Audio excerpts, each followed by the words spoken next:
A morte de Kentaro Miura deixou todos os fãs de Dark Fantasy abalados. Berserk se tornou uma referência para muitos, não só em livros e mangás, mas também em jogos, sendo uma das inspirações principais de Demon Souls e Dark Souls. E a obra também inspirou brasileiros a começarem seu próprio universo, com HQ estilo mangá, um cenário de RPG, livros de contos e muito mais. Esse é Axioma Verity, um mundo e história inspirados por Berserk, Lovecraft, a franquia Souls, Devilman e muito mais. O mundo de Axioma Verity é complicado para os humanos. Como um bom Dark Fantasy, temos forças muito maiores que os humanos dominando a Terra. Tudo, aparentemente, termina em desgraça, não importa o que você faça.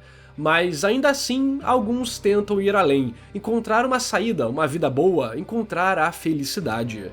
Normalmente seus destinos são tão cruéis quanto dos outros, se não mais. Porém, sempre continuam tentando. Seria isso uma maldição ou a chave para livrar o mundo daqueles que se autoproclamam deuses?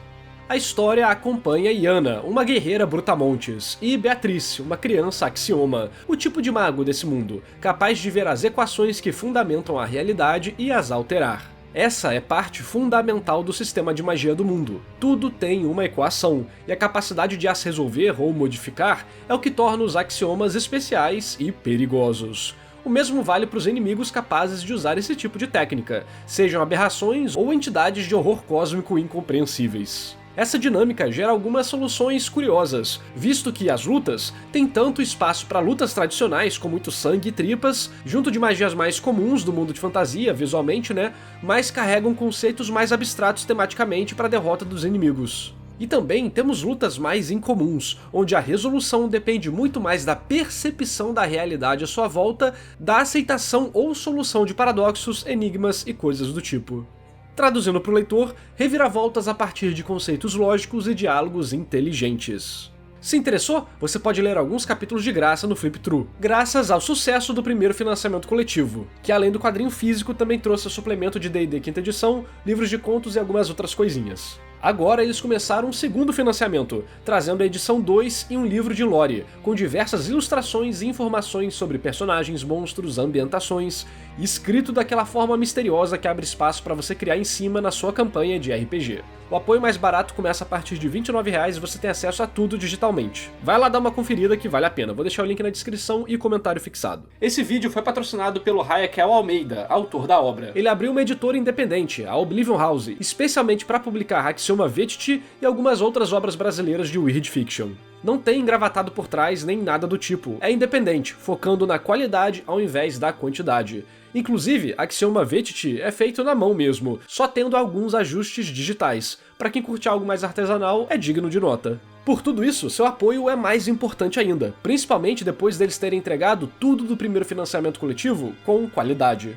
A primeira edição da HQ teve 200 páginas, mostrando a viagem de Yana e Beatrice enfrentando duas situações específicas. A primeira delas apresenta a dinâmica das personagens, que funciona muito bem, a famosa dupla de alguém ranzinza e machucada com uma criança inocente cheia de potencial. A história já começa no meio da ação, mas tudo é muito bem apresentado, não fica confuso, o foco é bem distribuído e a interação das personagens são dos pontos de destaque. Visto que tem toda aquela visão brasileira, por assim dizer, de fazer piada com situações terríveis para aliviar a tensão. Então acaba sendo um Dark Fantasy que nos momentos certos consegue te pegar de surpresa com interações incomuns pro gênero, mas que são muito bem executadas. E não é só a dinâmica delas que é bem apresentada não, o mundo em geral é o que você espera de um Dark Fantasy, então é facilmente entendível e os cenários, situações e personagens também são muito fáceis de você se localizar. O que é essencial é explicado e o que é contextual é mostrado de forma indireta. Só que outro destaque vai para a ação. Temos pancadaria de alta qualidade, com muitas tripas, ossos voando e mais, seja de humanos ou de aberrações de carne.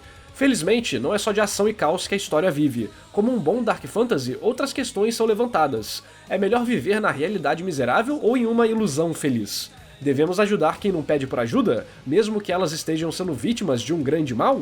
Claro que também temos o drama daqueles que caçam monstros se tornarem ou serem monstros também, elemento que vai sendo construído indiretamente com algumas citações e que na hora relevante é usado para dar um respiro para as personagens, mas mesmo assim não soluciona o problema. dando a entender tematicamente que apesar de monstros serem capazes de resistir por algum tempo, não são capazes de vencer os verdadeiros horrores desse mundo. Porque aqui sim, existe algo pior do que um monstro. E a capacidade para derrotar essas coisas cabe aos axiomas, que nesse volume são representados pela Beatriz, que possui ainda a chama da esperança de alguma forma. Seria isso uma mensagem geral, ou apenas mais um prelúdio de uma tragédia maior?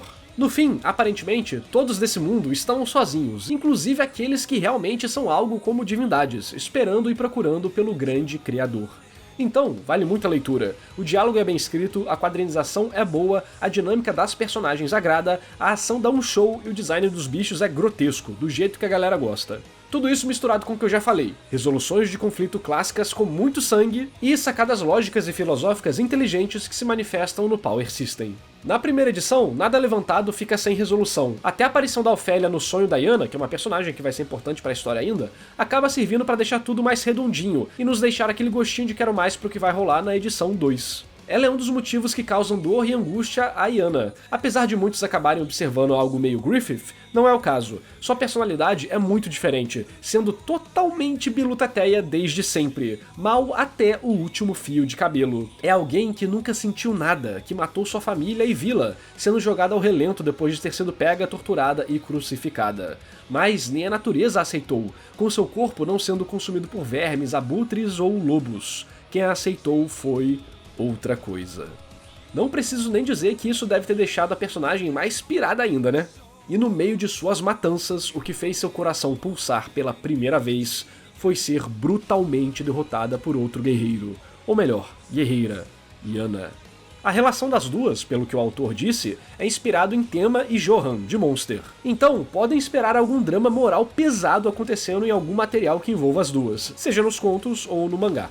Personagem bem da cabeça é algo que você não vai encontrar em Dark Fantasy. E no mundo de Caelon, há todo tipo de variedade de personagem para você conhecer e criar também. Quem curte esse tipo de mundo vai se divertir muito com a história principal e seus suplementos, sejam os monstros para D&D 5.0 ou o novo Lorebook Pique Dark Souls, com muitas artes macabras e textos misteriosos. O legal é que a capa segue uma pegada de livros de RPG antigos, parecendo um grimório real, e não um livro de jogo.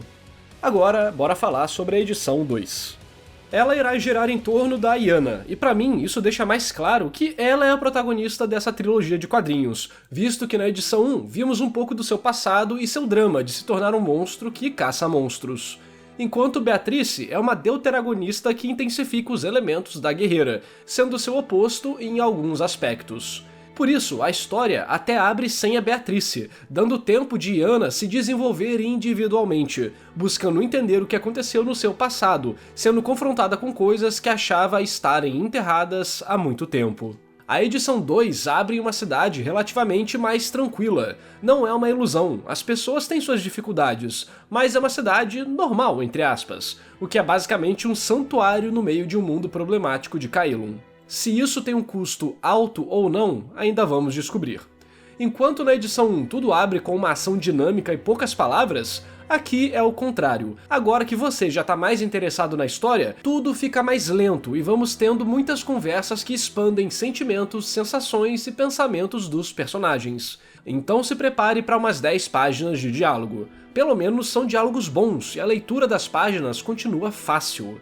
Até acho importante um momento desses, visto que a primeira edição te deixa bem no superficial do sentimento, focando na ação e em particularidades do mundo, que funciona muito bem. E agora o drama de Iana vai ser de fato construído, enquanto conhecemos personagens do seu passado. Minha única crítica é que temos alguns nomes específicos que são apresentados sem o devido foco aqui. Como estamos com dois personagens conversando que já se conhecem e também conhecem o mundo, alguns nomes como Estiada são ditos, e até marcados em negrito para sabermos que são relevantes de fato. Contextualmente, você consegue imaginar mais ou menos o que são, mas como temos essas 10 páginas de diálogo onde muita coisa está sendo apresentada, os sentimentos de Iana, sua relação com Carmine, o ambiente que estão, o que vai acontecer no futuro, acaba que termos específicos aumentam a complexidade desnecessariamente. Não atrapalham a leitura, mas é o tipo de coisa que em geral deve ser evitada.